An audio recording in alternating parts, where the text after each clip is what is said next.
नमस्कार, मैं हूं मनोरा सक्सेना। राजनीति में आपका स्वागत है। चुनाव से पहले मतदाताओं को मन लुभावन ऑफर देना ये तो भारतीय राजनीति का पुराना चलन है, लेकिन मध्य प्रदेश की शिवराज सरकार ने उपचुनाव से पहले कुछ ऐसे ऐलान किए हैं कि हलचल मच गई है।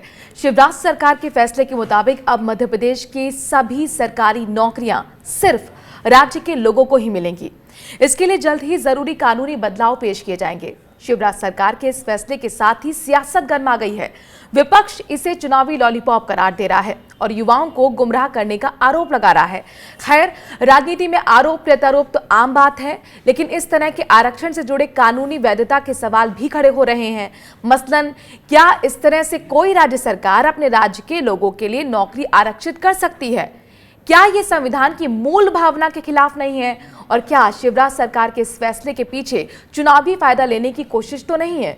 इन्हीं सभी सवालों पर हम आगे चर्चा करेंगे। हमारे साथ चर्चा में शामिल हो रहे हैं सीनियर एडवोकेट मुरारी तिवारी, राजनीतिक विश्लेषक अंशुल त्रिवेदी, मध्य प्रदेश बीजेपी के प्रवक्ता डॉक्टर गुलरेज शेख और मध्य प्रदेश कांग्रेस के प्रवक्ता दुर्गेश शर्मा। आप सभी खास मेहमानों का बहुत बहुत स्वागत है इस चर्चा में शामिल होने के लिए। सबसे पहले गुलरेज जी, मैं आपसे सवाल करूंगी, क्योंकि कोई भी फैसला होता है इसके पीछे एक मकसद होता है, इसके पीछे एक सोच होती है।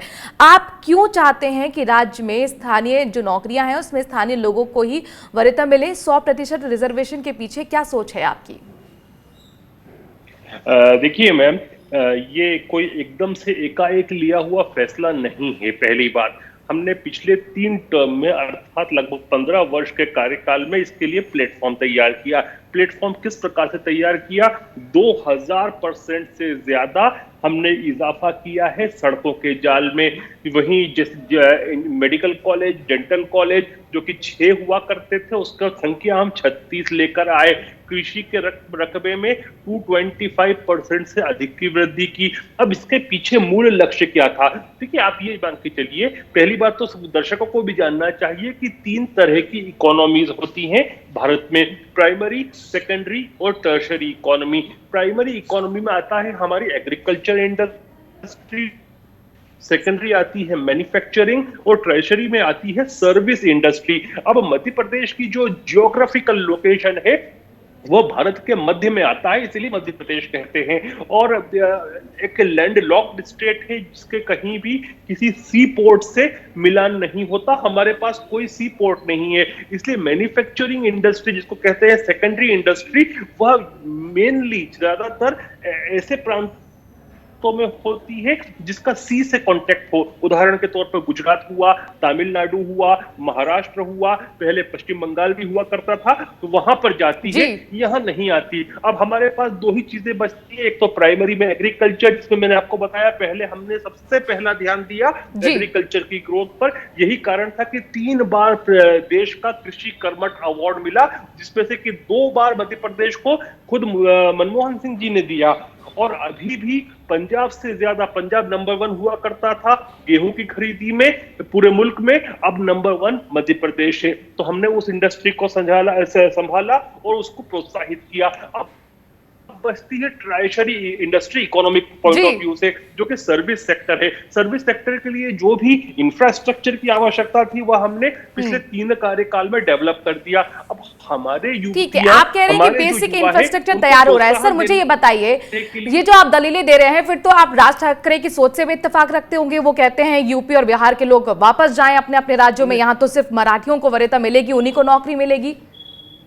नहीं, देखिए, आप ये देखिए कि जो महाराष्ट्र की जियोग्राफिकल लोकेशन है उसमें वो तीनों प्रकार की प्राइमरी, सेकेंडरी और टर्शरी इंडस्ट्री को रख सकती है और रखती है। लेकिन मध्य प्रदेश की जो सेंटर में आता है, लैंडलॉक्ड प्रदेश है, वहां पर सेकेंडरी इंडस्ट्री। चलिए, मध्य प्रदेश के युवाओं की बात कर लेते हैं सर, जो वहां से बीटेक करते हैं, इंजीनियरिंग करते हैं, आईटी हब में जाते हैं। आपको भी पता होगा, हैदराबाद जाते हैं, पुणे जाते हैं, बैंगलोर जाते हैं। महाराष्ट्र सरकार फिर वो कह दे कि हम तो अपने युवाओं को ही देंगे, तो फिर उन प्रतिभाओं का क्या हुआ सर? नहीं, देखिए, मेरी कल उत्तर प्रदेश के कई चैनलों पर बैठा था। वहां पर जब मैंने अपने point of view SP BSP के प्रवक्ताओं को भी बताया, तो अंततः अथवा वे इस चीज को माने कि मध्य प्रदेश की जो स्थिति है वह दूसरों से भिन्न है। और जहां तक इसको तो अक्रॉस द पॉलिटिकल स्पेक्ट्रम सभी ने समर्थन किया है। अब ठीक है, कांग्रेस जो है वो कुछ ना कुछ तो बोलेगी, लेकिन बाय एंड लार्ज तो कांग्रेस ने भी समर्थन किया है। ठीक है दुर्गेश शर्मा जी, आप लोगों को आपत्ति क्यों है? कर नहीं पाते हम, राज्य के युवाओं को ही राज्य में नौकरी मिल जाएगी, ये तो अच्छी बात हुई। कोई आपत्ति का विषय नहीं है, आपत्ति उठाई ही नहीं है। पर हम इस बात को जानते हैं कि मध्य प्रदेश के मुख्यमंत्री माननीय शिवराज सिंह चौहान जी ने अपने शासनकाल में 25,000 से ज्यादा घोषणाएं करी। एक घोषणा और कर दी है जिसको जमीनी स्तर पर लाने का कोई प्रयास भी नहीं है, कोई कागजी कार्रवाई नहीं है, सिर्फ घोषणा है। और हम ये बात जानते हैं कि ये जो घोषणा है ये हवा में रह जाएगी। सिर्फ मध्य प्रदेश में जो उपचुनाव है इसके कारण ये घोषणाएं की गई है। तो दूसरा पहलू भी आता है, जब मध्य प्रदेश में माननीय दिग्विजय सिंह जी का सेकंड टर्म चल रहा था उस समय उन्होंने मध्य प्रदेश में एक प्रावधान लेके आए थे। तो मध्य प्रदेश के अंदर मूल निवासी, मध्य प्रदेश के अंदर जो व्यक्ति 10वीं या 12वीं पास किया हुआ है उसको ही नौकरी मिलेगी। वो कानून मध्य प्रदेश में शिवराज सिंह चौहान की सरकार ने बदल दिया। गुलरेज शेख जी को मालूम नहीं हो तो इनको मैं बता दूं, इनके पूर्व विधायक माननीय तिवारी जी कल डिबेट में बैठे थे, कल उन्होंने भी इस बात को कोट किया कि दिग्विजय सिंह जी इस नियम को लेके आए थे। तो ये जो परिस्थितियां हैं मध्य प्रदेश के अंदर, वो प्रयास सदैव रहा है, हर सरकारें प्रयास करती हैं कि अपने प्रदेश में अपने युवाओं को नौकरी दें। पर जो शिवराज सिंह चौहान जी हैं जिन्होंने व्यापम के माध्यम से पूरे मध्य प्रदेश को बर्बाद कर दिया, जिसमें 50 से ज्यादा मौत हुई थी, हजारों की तादाद में। दुर्गेश जी, भ्रष्टाचार तो अलग मसला हो गया, आप फैसले का समर्थन कर रहे हैं, आप ये कह रहे हैं आप फैसले के साथ हैं। मैं बात ये कह रहा हूँ, बिल्कुल आप सही बात कह रहे हैं, कुछ हमने भ्रष्टाचार का मुद्दा नहीं कर रहा हूँ मैं बात ये कर रहा हूँ कि युवाओं की एक पीढ़ी को बर्बाद कर दिया। और आप कह रहे हैं क्योंकि मध्य प्रदेश में 27 विधानसभा चुनाव में उपचुनाव है तो कह रहे हैं कि मध्य प्रदेश के युवाओं को हम मध्य प्रदेश में ही नौकरी देंगे, बाकी दूसरे प्रदेश वालों को नहीं आने देंगे। बहुत अच्छी बात है आप यदि इस बात को ले आए, पर हिंदुस्तान की धारा अनुच्छेद 14 और धारा अनुच्छेद 16A के अंतर्गत इन चीजों पे 16B के अंतर्गत इन चीजों पे हम नियमानुसार कुछ नहीं कर सकते। यदि आपको करना है तो इसको प्रस्ताव बना के केंद्र सरकार के पास भेजना पड़ेगा और केंद्र सरकार उसको गजट नोटिफिकेशन करेगी या संविधान में बदलाव करेगी, तब ये चीजें संभव है।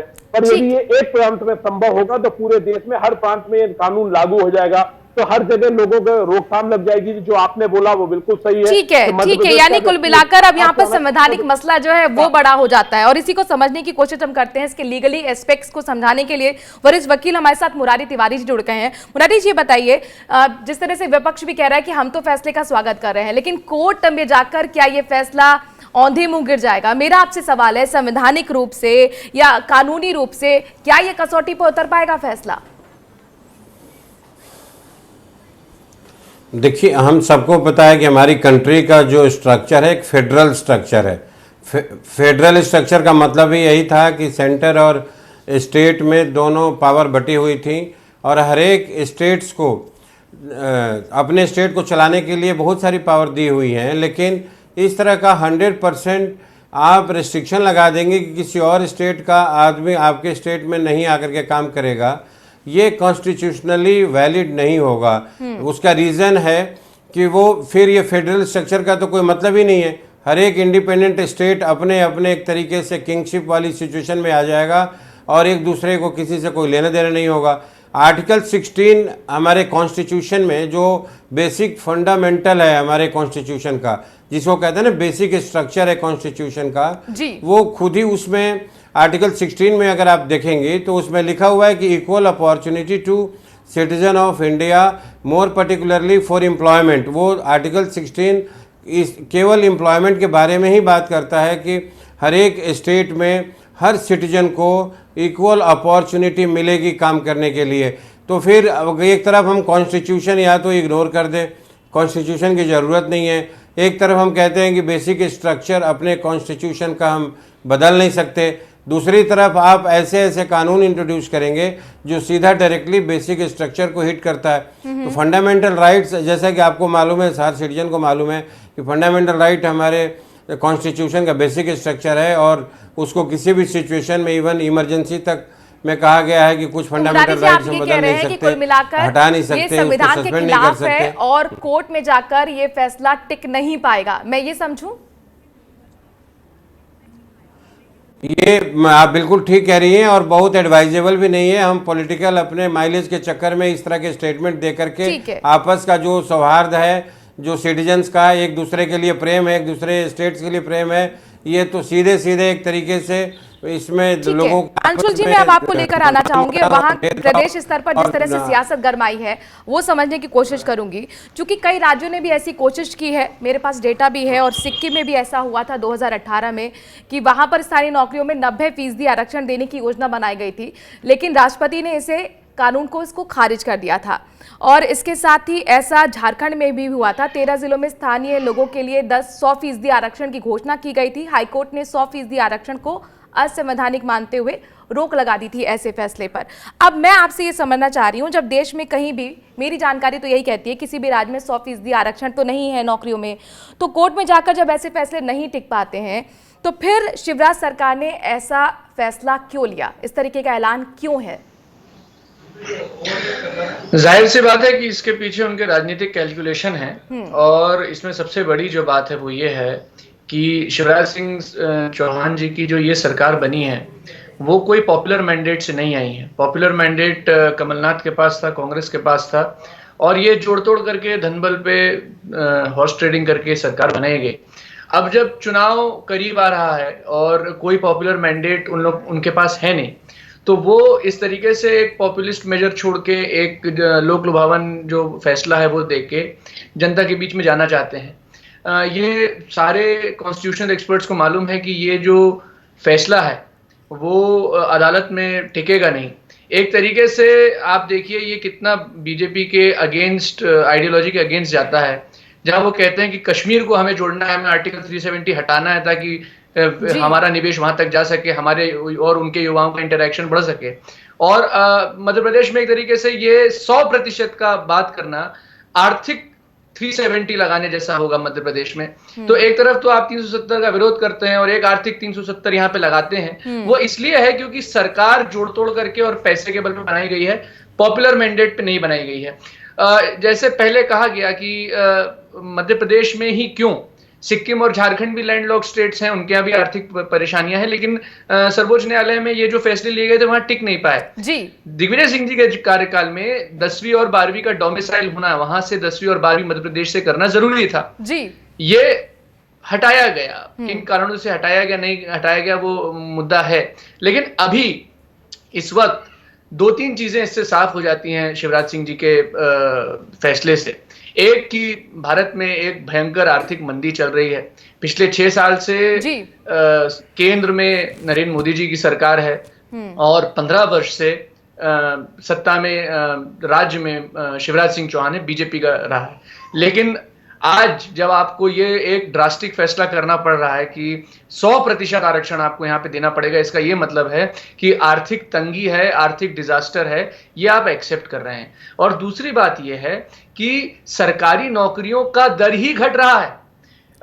जब कमलनाथ जी की सरकार आई थी तो उन्होंने बोला था कि देखिए और भी जो सरकारें हैं और भी जो पक्ष हैं वो ठीक है सर, मैं इस पॉइंट को लेकर आऊंगी, क्योंकि मैंने भी इसका डेटा जुड़ाया हुआ है। आर्थिक सर्वेक्षण 2019 के डेटा के मुताबिक मैं सवाल भी करूंगी गुलेज जी। लेकिन गुलेज जी, अभी यहाँ पर जम्मू कश्मीर की जब चर्चा हो ही गई है तो उमर अब्दुल्ला ने भी ट्वीट किया है और वो कहते हैं कि जम्मू कश्मीर और लद्दाख में जो नौकरियां हैं वो सबके लिए हैं, लेकिन मध्य प्रदेश में नौकरियां केवल राज्य के लोगों के लिए है। क्या ये डबल स्टैंडर्ड नहीं है बीजेपी का?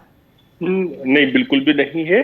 देखिए, मध्य प्रदेश में, जम्मू कश्मीर में, लद्दाख में या सिक्किम में बहुत अंतर है। वहां पर एक ये जो स्टेट्स है, ये बॉर्डरिंग स्टेट्स हैं, इनका तो जितना इंटरेक्शन हो इतना अच्छा है नेशनल यूनिटी के लिए। जहां तक मध्य प्रदेश की बात है, मध्य प्रदेश का जो प्राइवेट सेक्टर है उसमें परप्रांतीय लोगों तो ऑलरेडी हैं और रहेंगे। ये तो केवल इसलिए किया गया है क्योंकि यहाँ पर सर्विस सेंटर, देखिए आप ये भी मानिए कि भारत में किसी को भी नॉर्थ से साउथ जाना हो या ईस्ट से वेस्ट जाना हो, उसको गुजरना होता है मध्य प्रदेश से। तो हमने पहले जो इंफ्रास्ट्रक्चर डेवलप किया इसीलिए किया ताकि अब गवर्नमेंट सर्विसेज भी, उसमें भी हम इंक्रीमेंट कर सके, सर्विस बेस्ड इंडस्ट्री को यहाँ पर पनपा सके और प्राइवेट में भी होगा। लेकिन अब जहाँ तक लेकिन प्राइवेट लेकिन में गुरुदेव जी ये जब पॉसिबल इंक्रीज कैसे होगा तो होगा? उसमें सभी के देखिए लिए मुरारी open जी है। भी हमारे साथ केवल बैठे जो हुए हैं, प्रश्न जो है वो लीगल गवर्नमेंट एस्पेक्ट हमें नौकरियों का समझा है। रहे हैं। आप ये बताइए कि ये फैसला संविधान की मूल भावना के खिलाफ है, आप कैसे इसमें बदलाव करेंगे? नो, किसको नो, अमली जामा कैसे नो, अमली जामा बिल्कुल भी पहनाएंगे? नहीं। देखिए, संविधान की मूल भावनाओं के खिलाफ इसलिए नहीं है क्योंकि संविधान में 371 भी है। जैसे 370 तो टेम्पररी प्रोविजन था, संविधान में परमानेंट प्रोविजन की तरह 371 भी है। और संविधान की जो दुनिया के बेहतरीन जो एक्सपर्ट हैं, जो भारत के संविधान के, उनसे हमने राय ली है, भारत के बेहतरीन एक्सपर्ट से राय ली है, उसके बाद ही बात आगे बढ़ी है। ऐसा नहीं है कि एक हवा में तीर चला दिया। मुरारी पूरे जी, जो गुरुदेव जी एक्सपर्ट्स के जो होते हैं कॉन्स्टिट्यूशन रिसर्च के, है वो उनसे बात सही है करने क्या? के बाद ही हुआ है। देखिए मानो स्टेट्स को बिल बनाने के पावर है, स्टेट्स को कानून बनाने के पावर है, लेकिन इस तरह का 100% इम्पोजिशन करने का जो बेसिक स्ट्रक्चर के खिलाफ पावर नहीं है। ये पावर केवल पार्लियामेंट को है। और मैं जो आपके वक्ता थे ये भारतीय जनता पार्टी के, इनके बात से मैं एग्री इसलिए नहीं कर पा रहा हूँ क्योंकि हमने जो लोगों को एक राइट दिया है, सिटीजन्स को अपने एक फंडामेंटल राइट्स दिया है, वो यही दिया है कि आप कहीं भी जाकर के अपना अपॉर्चुनिटी अवेल कर सकते हो किसी भी स्टेट में, इररिस्पेक्टिव ऑफ एनीथिंग। और कश्मीर का तो आपने उदाहरण देख लिया। पहले ये कॉन्स्टिट्यूशन हमारा कश्मीर में लागू नहीं होता था, वहाँ का एक अलग कॉन्स्टिट्यूशन था, लेकिन अभी भी ये जो सेंट्रल गवर्नमेंट ने वहाँ से 370 लगा करके ये जो हमारे फंडामेंटल राइट्स है वहाँ भी एक्सटेंड कर दिया। तो पहले एक एक्सेप्शन में केवल जम्मू एंड कश्मीर आता था, लेकिन अब वो भी एक्सेप्शन खत्म हो गया। तो थ्रू आउट द कंट्री हमारे लिए एक ही जैसा लॉ है। स्पेशल कैटेगरीज के लिए स्टेट्स को जरूर पावर दे रखा है। आपको कोई बैकवर्ड क्लास के लिए या कहीं किसी स्पेशल क्लास के लिए, कोई वीकर क्लास के लिए डायरेक्टिव प्रिंसिपल्स हैं, उसमें स्टेट गवर्नमेंट अपना कानून बना सकती है। लेकिन इस तरह का 100% इम्पोजिशन और बैन और एक ही तरह के एक ही जगह के लोगों के लिए इस तरह का परमिशन नहीं है। की कोशिश है कि देखिए हमने कोशिश तो की थी, अब कोर्ट ने ही फैसला नहीं दिया तो इसमें हम क्या कर सकते हैं? ये हिंदुस्तान में जब से भारतीय जनता पार्टी आई है सिर्फ जुमले लेके आई है। पहले 2 करोड़ रोजगार पूरे देश में देने की बातें माननीय मोदी जी ने करी थी। पूरे देश में अभी तक 10-12 लाख को भी नौकरी नहीं दे पाए हैं। और आज भारतीय जनता पार्टी के दूसरे नेता शिवराज सिंह चौहान जी ने मध्य प्रदेश में अपना वक्तव्य जारी किया है। वो घोषणा भी शुरू से घोषणाएं करते आते हैं, इस बार एक और घोषणा कर दी है। अब यदि मैं तो समर्थन में हूं कि आप मध्य प्रदेश के युवाओं को मध्य प्रदेश में पूरी नौकरी दें, 100% बाहर से किसी को ना दें, मैं समर्थन करता हूं, चलिए। पर उसके लिए आपको संविधान में प्रावधान चेंज करना पड़ेगा। धारा 16A, 16B और 14 में बदलाव लाना पड़ेगा। उसके लिए माननीय मोदी जी को मनाना पड़ेगा। माननीय मोदी जी को आप मना के नहीं पाएंगे या मना पाएंगे, ये आप आने वाले समय की बात है। मध्य प्रदेश में अभी कोई लिखित दस्तावेज जारी नहीं किया और भारतीय जनता पार्टी कह रही है कि हमने ये नियम लागू कर दिया। झूठ, फरेब और धोखा।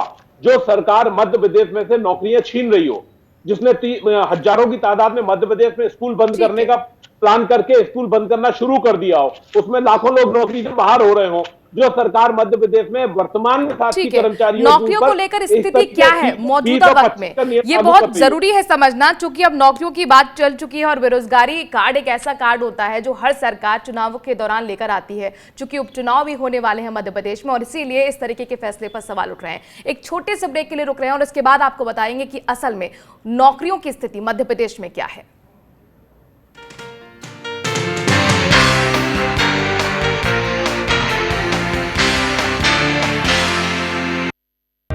सपने सच तब होंगे जब आप सपने दिखना शुरू करेंगे। ये शब्द हैं उस शख्सियत के जिसके सपनों ने दी इस देश को एक नई उड़ान, डॉक्टर APJ अब्दुल कलाम। और ऐसे ही हर स्टूडेंट के सपने पूरे करेंगे हम, under best guidance of expert faculty team. Admission open in science and technology, humanities, social science, arts and sports. Doctor APJ Abdul Kalam university, Indore.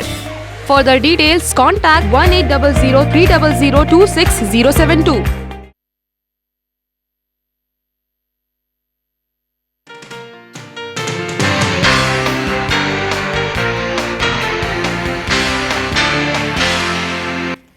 Break के बाद आपका स्वागत है। आर्थिक सर्वेक्षण 2019 के मुताबिक मध्य प्रदेश में पिछले 10 सालों में जनसंख्या जो है वो 20% बढ़ी है, लेकिन सरकारी नौकरियां जो हैं बढ़ने के बजाय 2.5% कम हुई हैं। अब यहाँ पे सवाल गुलरेज जी आपसे मेरा है, क्या ये आपको लगता है कि आरक्षण देने से सब कुछ सही हो जाएगा? जब नौकरियां होंगी नहीं तो आरक्षण आप दे के फायदा किसको दे रहे हैं? नहीं, केवल आरक्षण से ही नहीं होना है, बहुत सारी चीजें और भी जो है सरकार करती भी है और कर भी रही थी पहले भी, 15 वर्ष तक अभी भी कर रही है। यही कारण है कि मध्य प्रदेश में आप यदि देखें तो राजा जी मतलब दिग्विजय सिंह जी के कार्यकाल के बाद हमारा जब तक कार्यकाल समाप्त हुआ था पिछले 3 तब तक 237% का इजाफा हुआ था मध्य प्रदेश के प्रति व्यक्ति आय में। और ये किसानी खेती की भी हम बात करें तो 50% का इजाफा हुआ था प्रोडक्शन में।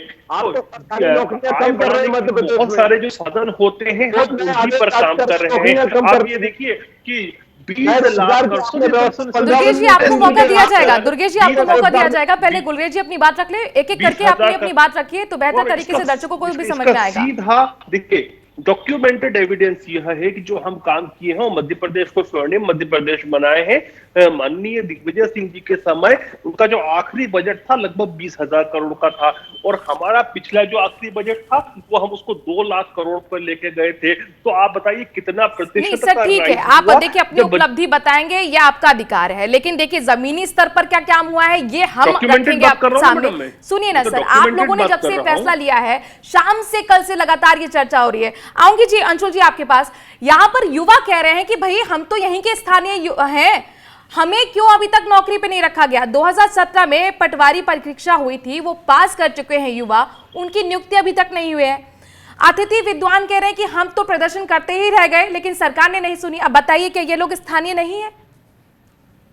नहीं, बिल्कुल स्थानीय हैं और उनके लिए भी सरकार कार्य कर रही है। With in a frame of 1.5 year in सब का समायोजन हो जाएगा नौकरी में, जो हमारी पॉलिसी है। दुर्गेश जी मुस्कुरा भी रहे, अपनी बात रखने की कोशिश कर रहे थे। दुर्गेश जी, मैं इसलिए मुस्कुरा आई क्योंकि जब शिवराज सिंह चौहान जी की सरकार थी तो इन्हीं लोगों पर लाठियां चलाने के अलावा इन्होंने कुछ काम नहीं किया। तो उन्हें उस समय से आंदोलन, शिवराज सिंह चौहान जी के सरकार के समय एग्जाम हुए थे, नौकरियां नहीं मिली।